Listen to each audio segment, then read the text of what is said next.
Brian, a lot of unknowns right now.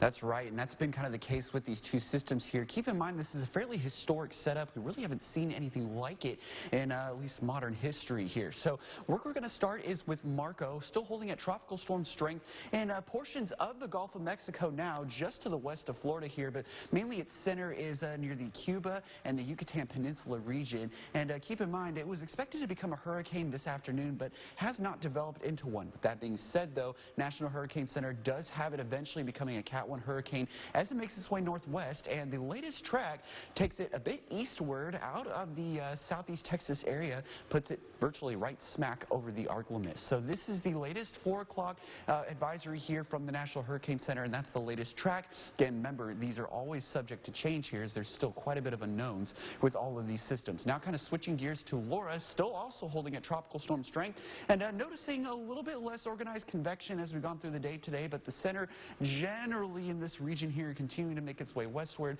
and this one still has a lot more questions than answers behind it as it continues its northwestern progression here, but eventually ending up in the same virtual spot as Marco here as we go into the next week, and again expected to make landfall as a Cat 1 hurricane.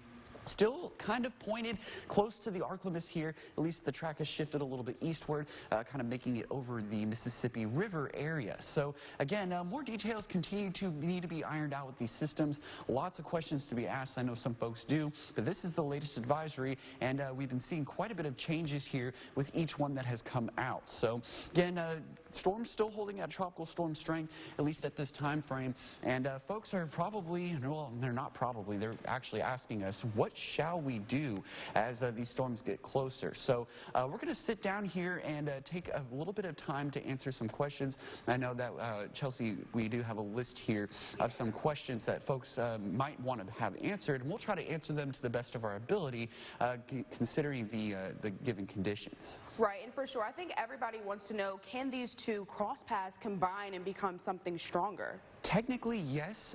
It's called the Fujiwara effect, and what happens is these storms can interact with each other, and if they get close enough to their centers, they can actually kind of revolve around each other, and eventually, if one's stronger than the other, kind of absorb it. But rarely does it ever lead to a storm intensifying. Generally, they're eating into each other's atmospheres, and they kind of dissolve a little bit, but in very rare cases, it could happen. And keep in mind, the Fujiwara effect typically happens in the Pacific.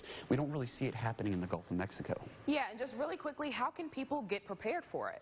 Well, at this time, treat it as if we have a tropical system or severe weather in place. I know we've been through quite a few of them here in the Ark-La-Mis, so while specific details still need to be ironed out as to, what we'll see as far as showers and thunderstorms, severe weather, flooding, definitely just prepare for that. We have that potential to see those sort of hazards here as we head into the future, but yeah, details will be ironed out as we get closer to them.